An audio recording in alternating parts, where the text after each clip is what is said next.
কড়াইয়ের ভিতরে আমি সরিষার তেল দিয়ে নিচ্ছি। এখানে আমি ইলিশ মাছ ভাজবো তার জন্য। তেলগুলো সুন্দরভাবে গরম হয়ে গেছে। এখন আমি ইলিশ মাছগুলোকে একে একে সুন্দর করে দিয়ে দিব, যাতে করে মাছগুলো না ভেঙে যায়। আমি খুন্তির সাহায্যে দিয়ে দিয়েছি এই কারণেই, কারণ আমি অনেকক্ষণ লাগিয়ে মাছগুলোকে হাতে মেখেছি, আমার হাতটা জ্বালা করছে। এখন আর আমি হাতে মরিচের গুঁড়ো লাগাতে চাই না।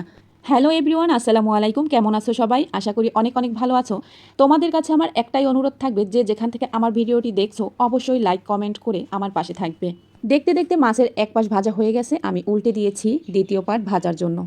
ওপাশে অপর চুলোতে কিন্তু আমার রান্না চলছে। সোনিয়া ওপাশে রান্নার নাড়াচাড়া করছে, ওখানে রান্না হচ্ছে মুরগির রোস্ট। ওপাশে বেসিংয়ের পরে অনেকগুলো থালাবাটি আধোয়া এলোমেলো হয়ে আছে, ওগুলো ও ফাঁকে ফাঁকে ধোয়, এদিকে আমাকে রান্নার কাজেও সাহায্য করে। সোনিয়া হচ্ছে আমার সাংসারিক কাজের ক্ষেত্রে ডান হাত। ডান হাত বলতে ও সব কাজে আমাকে সাহায্য করে। আমার ইলিশ মাছ রান্না শেষ, এটাই ছিল ফাইনাল লুক। রান্নাটা কেমন হয়েছে অবশ্যই কমেন্ট বক্সে জানাবা। তো সবাই ভালো থেকো, সুস্থ থেকো, আল্লাহ হাফেজ।